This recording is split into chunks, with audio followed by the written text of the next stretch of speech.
You're very welcome along to the polling station with Paul Krishnamurty, Neil Channing, and William Kedjanyi. And I'm Johnny Ward. We're going to talk about the ongoing crisis in the Ukraine and the State of the Union address by Biden. So we have loads to get through over the next half an hour. Starting with you, Paul. What have you made of the past week? What have you made of the European response? The silence or otherwise of Boris Johnson on Russian money. Silence of some Irish government officials on Russian money in Ireland as well. Interesting times we live in. Incredibly interesting. I mean, as you know, stuff I've been obsessed with for years, and it's kind of all coming to a head. I mean, it's terrible. It's absolutely horrific, tragic to watch what is actually happening to Ukraine. In terms of the war, though, and in terms of the response, there is room for encouragement. I mean, the European Union response is extraordinary. I did not expect that. I did not expect Germany to reverse its foreign policy on arming them. I did not expect Germany to halt Nord Stream 2. I didn't expect Switzerland to abandon their neutrality. I'm really impressed with that, and that's really encouraging. But on the downside of that, you have Britain, right, which is frankly just shameful. You know, it's been obvious for years, it's been widely reported, it's known around the world that we are arguably the key country in bringing Putin to justice. You know, half of all of that stolen Russian mob money is in Britain, right, or connected to Britain in our tax havens. And we're still learning, as come up PMQs today, that lots of people haven't been sanctioned, lots of critical people. Oleg Deripaska, the Speaker of the House, has banned them from naming members of the House of Lords on the Russian payroll. So we're not allowed to talk about Lord Lebedev of Siberia and the Hamptons, who has never voted once in the House of Lords since he's been there. Boris Johnson's best mate, who people say he's compromised by. And I wonder how long we can keep this up. I wonder how long Boris Johnson can keep this up, because it's not as if this is the Conservative Party. Tom Tugendhat's been heroic on this. Bob Seeley's been heroic. David Davis has been heroic. Lots of them are speaking up, speaking out. And yet, there's no question the government are dragging their heels and criminally being able to distract from the fact that they have taken millions from Putin-linked sources for years. Neil, is that sort of big in the press over there, or is it something that's lost in the milieu of, I guess, Ukraine-related stuff in the press? It's never been a secret, has it? I mean, it's one of those stories that's been around for a long time. I mean, or do people care? The Conservative Friends of Russia is basically an organisation that Carrie Johnson set up with one other person in order to encourage the families of oligarchs to donate money to the Tory party. The tennis game with Boris Johnson, the dinner with the then defence secretary, lots of these things. They have this black tie ball every year with these, things that you can bid for at auction. And the people that bid the real big money are usually quite connected to, a group of Russian oligarchs. People have been saying it for a long time. It's one of those stories that kind of bubbles along and gets a bit, occasionally it gets a bit of traction, but generally people ignore it. What have you made of the last? I don't know, from a political betting point of view, I don't know whether it changes that much. From a democracy point of view, it's obviously awful. I mean, we've had a very bad week for democracy. We see a lot of tweets on the old tweet machine about how brave the people in Moscow and various places around Russia are for standing up and protesting against the war at threat of imprisonment. You can get twice as long for being quite loud in Parliament Square. So under this regime, so I mean, there's a lot of hypocrisy about the whole thing. Obviously, maybe we need to get braver then. Maybe we need to get braver and get out there.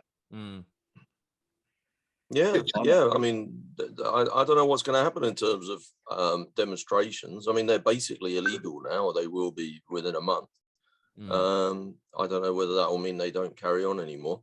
What it has done, what I have been, obviously, because, as I said last week, I only see these monumental, catastrophic events through a very small prism. I had lunch with somebody today, and I said that out of the two, the threat of thermonuclear destruction of the entire planet, or minor differences of opinion between factions of the Labour Party. I was more depressed about the latter recently. Right. But the other thing is the Boris Johnson exit date, which is the thing that I obsess about more than anything else now. I click on that at least 28 times a day. Are you heavily in that market?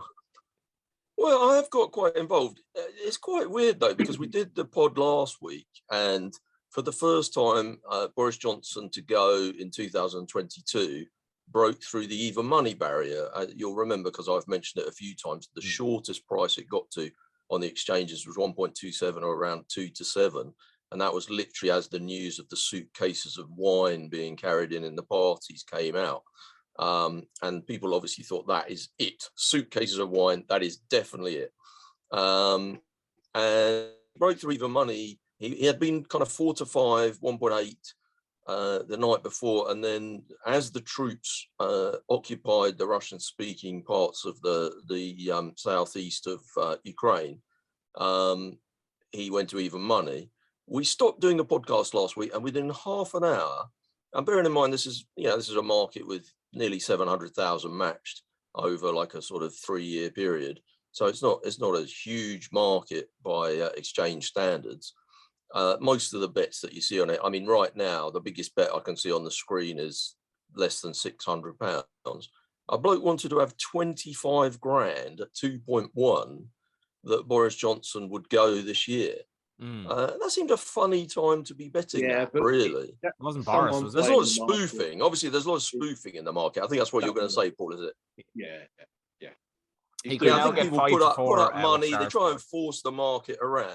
Sport. But it's funny because I was talking to someone about it yesterday morning, and I said, it hasn't budged from 5 to 4 for 4 days. What are we, 6 days into the invasion now? And for 4 days, people have thought it's about 5 to 4 that he'll go this year.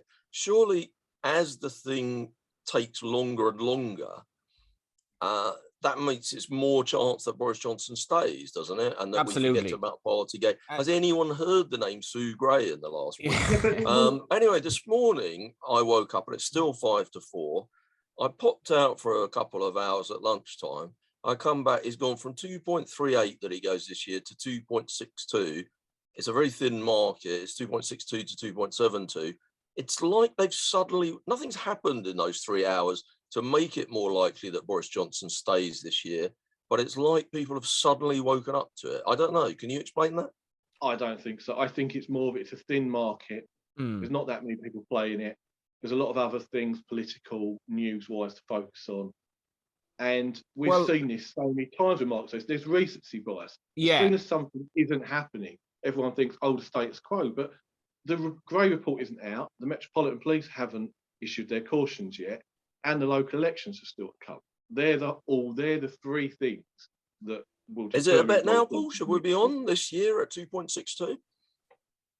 Look, I would still think there's juice in that. I've lost a lot of confidence in it, granted, but I do think that at 2.6, and you have also this business with the Tory donors. I don't think it's insignificant. I mean, the fact is, I've been desperately trying to get that story out for years to no avail. But in terms of Johnson going or the Tories falling, is that really going to make a difference? No. I mean, they're all in it up to their necks, aren't they? There's not one person that can say it doesn't affect me.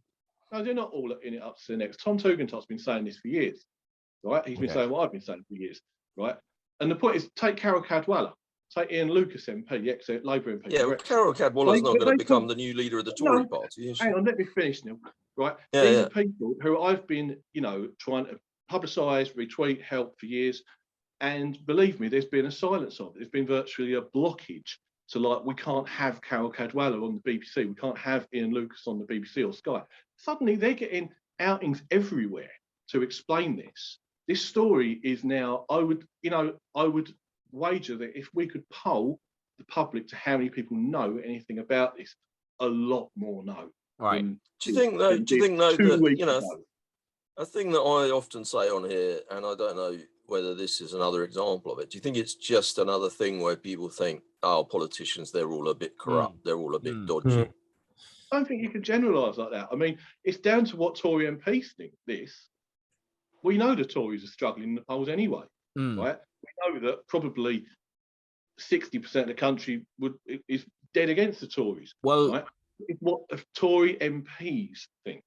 And journalists. Bear in mind, I stand correct here, but I think Boris's highest popularity since he became PM was when he got COVID, which was due to his own stupidity, which just shows how fucked up people's heads are in the first place. Why he became suddenly sick and then he was popular just because he was sick when he'd been disgraceful on COVID in the first place. William, the Russian stuff, how is this going to affect him?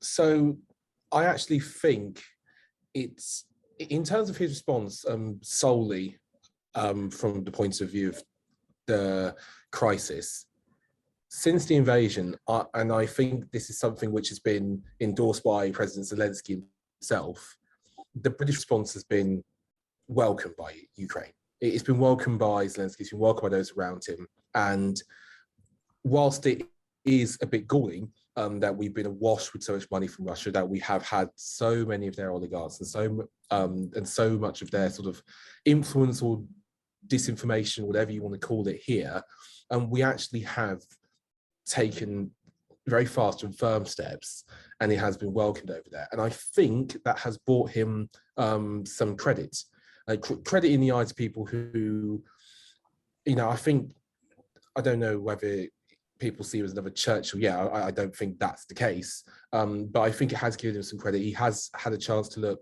prime ministerial, and I think that, as well as also having, a crisis to focus minds in the Tory party and whatever, and take away other headlines, and also a crisis for people to sort of rally around the flag, has helped him.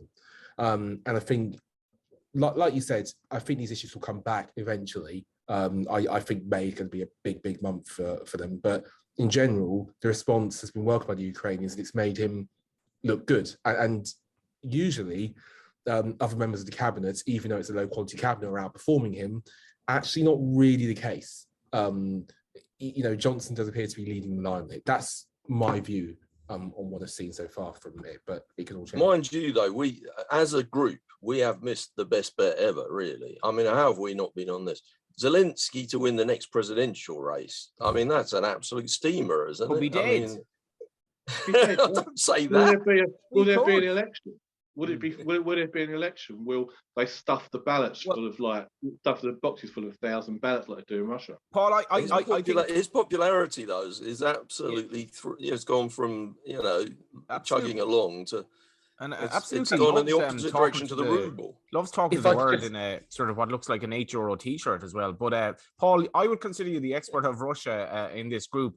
And I was watching I got a bit of a junket in of 3 episodes of Rise of the Nazis, Dictators at War by the BBC, which I had recorded yesterday. Unbelievable. I just finished that last night. It's very good. Loved it. I won't spoil it. I won't tell you what happened at the end. Well, if you haven't watched it, there's actually audio footage of Hitler talking off the record, which has never been revealed before. And apparently it's the only off the record. It's amazing to hear this. And I think it was talking to the Finnish government or whatever. But anyway, Paul, I do wonder about Russia, because Russians are feeling the squeeze now, not only in terms of their reputation, but in terms of money and so forth and other things. Surely there has to be some chance of a revolt from within, or is that even possible in Russia? I'm not really convinced. I have long said that this is the Hunger Games and the future being built is there. And you saw that with Trump calling Putin's troops, peacekeepers. We really are in Hunger Games. They're literally living it through. This is a country where a gas superpower, where 77 out of 88 regions don't have any gas, right? The people don't matter. And so what I think is this. I think that there is a revolt. There's often been a revolt. I think this, because it's hitting their living standards in a poor country anyway, there is going to be some sort of revolt. And what that might, at best, produce is some kind of palace coup, where a rival, someone within that ex-KGB Siloviki gang, right, says, ousts him.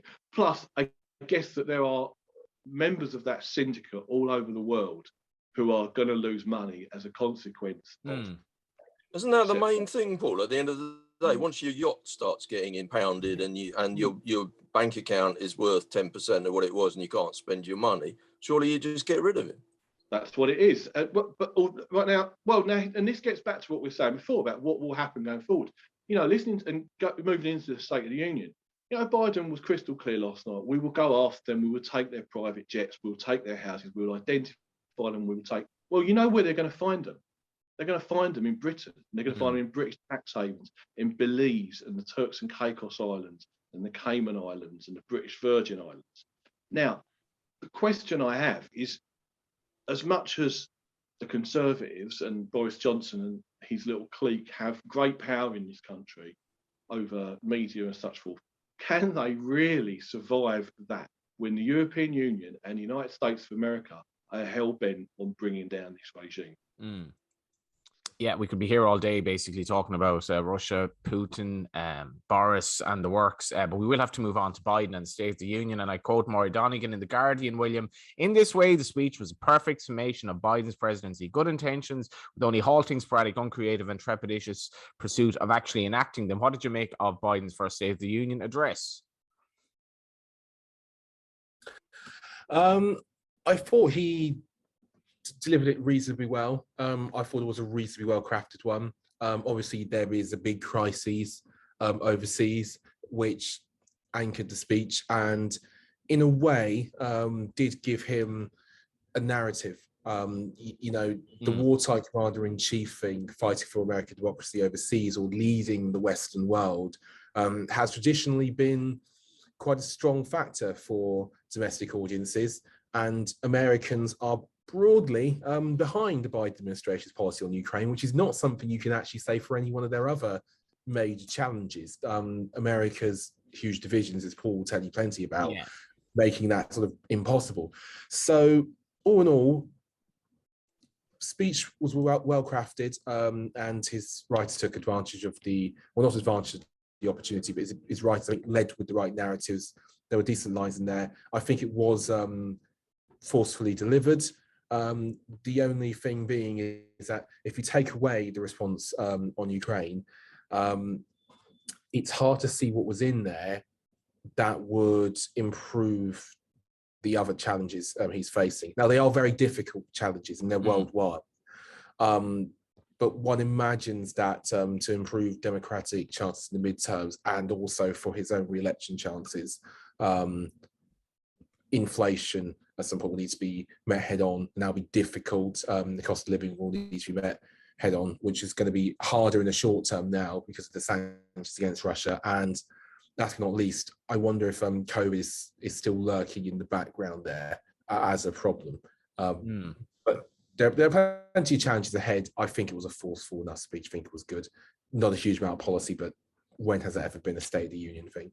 Yeah, he did mention the COVID response in positive terms. That was one of the achievements listed. Paul, just on this, looking forward to the next election. I think it's about a week ago, Boris Johnson Donald Trump hailed the genius of what was going on by Putin in his genius, I think was the word he used, which should automatically mean that he never is president of the US again, but it doesn't work like that. In fact, I'm reading today, some analysts are saying the best chance of Trump not getting into power the next election is from within the Republican Party rather than the bumbling Democrats. Oh, right. Yeah, I think that is true. Look, I mean, personally, I think Biden's doing a great job. I would defend Biden line by line, and I thought it was a good speech, but he's got abysmal approval ratings. Why? And the reality is that because I think that, first of all, the only reason why the Democrats were in a position to win all three branches of government was Donald Trump. There was an extraordinary coalition built up over 3-4 years, which included lots and lots of women who'd never voted Democrat in their life before, right? Funnily enough, Trump running is Biden's best chance of running again. Okay. Because I think if he runs against another Republican, he'll get absolutely trounced.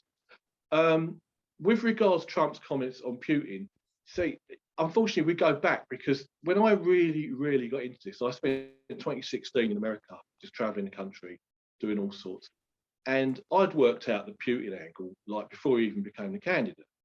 And I couldn't believe that it could work. I just thought, hang on a minute. Once we get into an election campaign, they're going to get this guy's opinion on NATO. They get his opinion on Putin. They'll work out the links, and that'll be the end of him. Clinton will destroy him. But it didn't matter.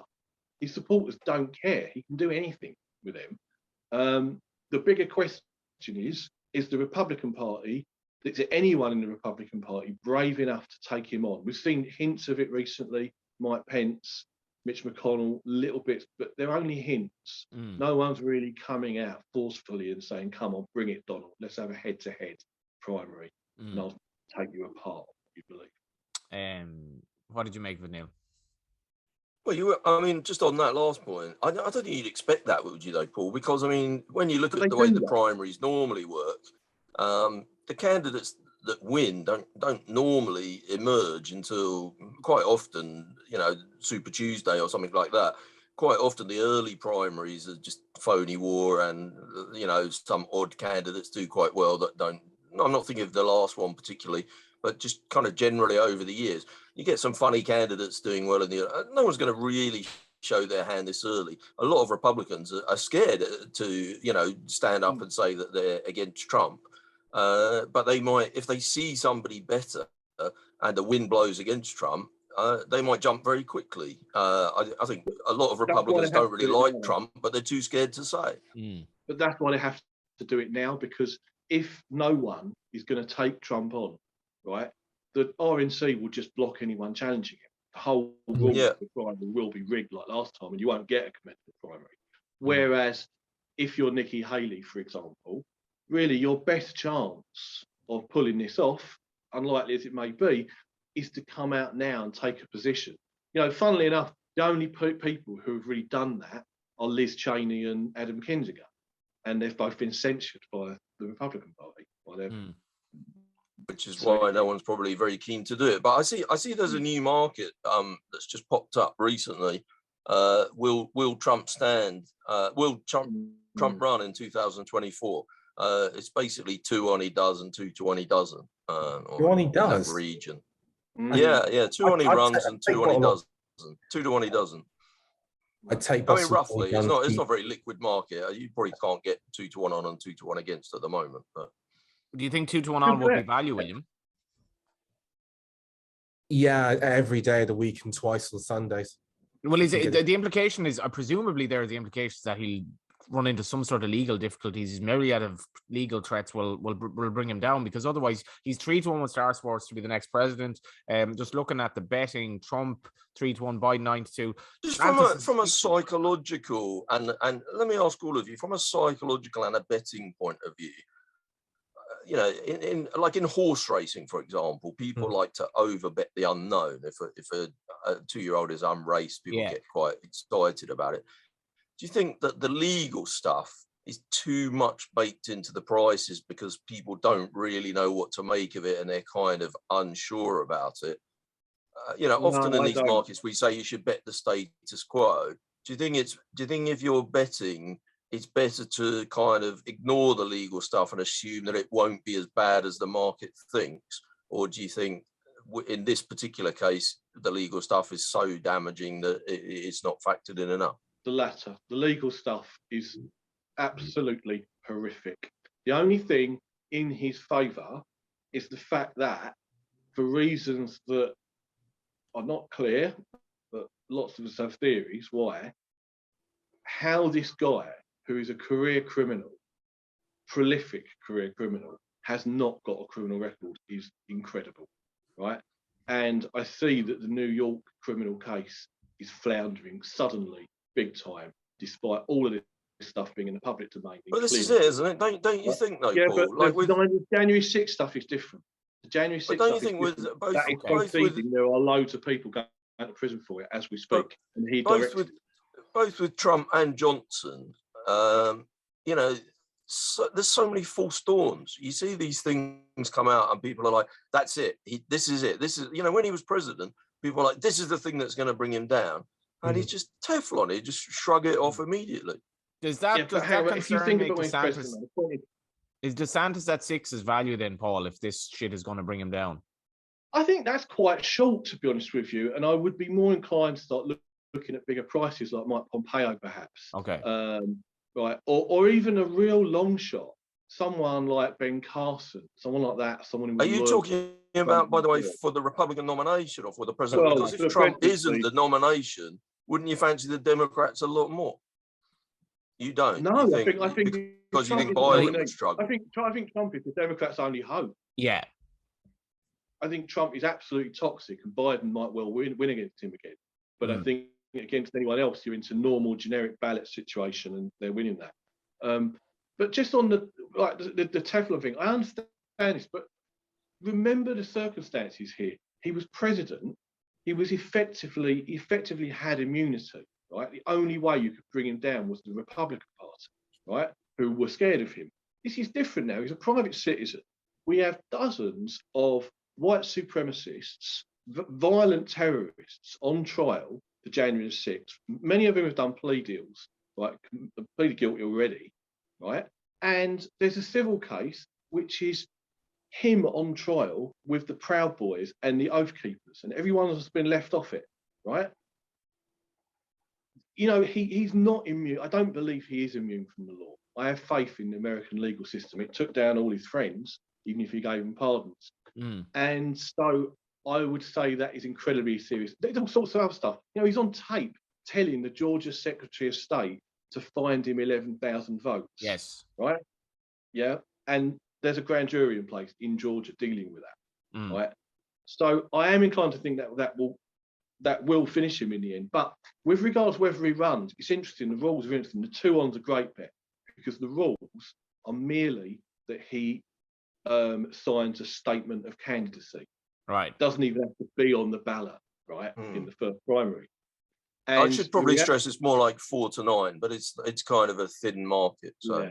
I'd make it about 8 on that because the reality is that as soon as he signs that statement of candidacy, he's going to make about $100 million in donations, which will pay for his legal fees. So he's bound to do it.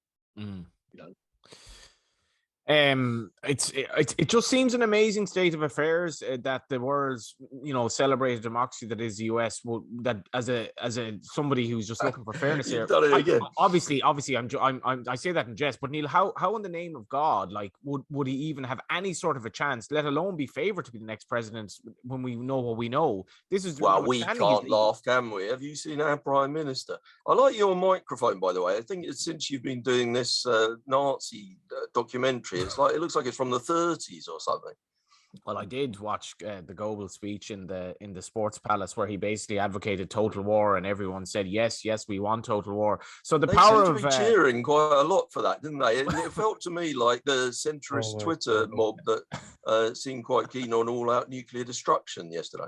Yeah, we did have some very, very alarming stuff. The climate is I think we're in a climate catastrophe, and that was the other thing, wasn't it? We've been talking about this state. Sorry, mate, I know you were going to say, but I meant to say that the State of the Union. You talked about the massive things you had to talk about. The IPCC report comes out today and says we're all going to drown. Yeah, and nobody even got round to that. Well, it's willful ignorance at this stage. It's like, I don't want to believe this. If I don't read it, it's not true. William Kedjanyi, are you as bleak on you're a bit younger than the rest of us, kind of middle-aged cynics?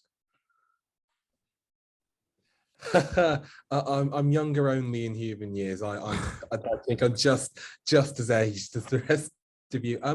No, on a serious point, that did feel like a pretty big omission. But one of the big problems we've had, I think, in terms of the response to climate and in its seriousness is just generally that it's difficult to sell the realities of climate change or to warn people unless they're directly affected by it. And especially in a democracy like the US or in a place like America, it's very difficult to get that sort of stuff to sell. But everyone is directly affected by this. You can already tell, even if it's a relatively benign in Ireland, or if it's like a lot worse in Houston, Texas. Everyone's being affected by this, unless they're complete idiots. And this is only at the start of it, and we can already see the effects. So, like, how are people so stupid? Well, first of all, right, it depends about who's willing and aware to sort of read upon the information. We already know that's a big problem in lots of places, right? Secondly, it's all about the concentration of who's affected or not. It's difficult getting people's heads around sort of the bandwidth of it. You know, you don't really. It reminds me an awful lot. I know this is a really stupid example to bring on, so apologies for making everybody here a bit stupider. But I can't remember. I think Ben Shapiro once said that rising sea levels weren't really a problem because by the time the tides were coming in, you just sell your house and you get another one. Oh, okay. And that sort of short-termism has been a big issue. Intellectual voice of the right. To be fair, once all the oligarchs' spare properties hit the market, it'll be easy to buy another one for next to nothing. Relatively. Just on subject, honestly, I think what we're dealing with here, and a lot of these issues, it's simply that people have lost faith in politics. They don't believe it can solve anything, and I understand that, especially with regards to climate. Now, as you know, I spend a lot of my time in roads nowadays. Roads has had forest fires, horrific forest fires. You know, I've got family members who are involved in the cleanup and everything, right, and volunteer. And it's, you know, it is cataclysmic. It's an absolutely horrific situation. Yet the truth of the matter is, if you get in a conversation with the average person, they're just kind of like, what are you going to do? I don't know. Yeah, it's terrible, isn't it? It's terrible. And they don't see it as a political a mindset that has permeated everything. And with climate change, I've got some sympathy because I am very sceptical about the ability of politicians to do anything about it. But I think that's permeated everything, and that is what's kind of allowed these celebrity candidates who are like, you know, offering nothing to get in. Let's wrap up for this week. Just with you, Paul. We'll get a last word from the three of you. I don't know. I mean, you've kind of got an open floor here, but you've been very strong in the Russian situation, and I guess none of this really surprises you. No, not in the most. Strangely enough, I'm so deep into this for so many years. I'm actually one of the few people thinking quite positively at the moment because I did not expect the reaction, you know, and I do think that this is beatable. You know, we can stop kleptocracy, we can protect democracy as long as we identify the problem, and that is secrecy havens and this second world for the oligarchs, right? And awareness of that is rising fast, so hopefully we can do something.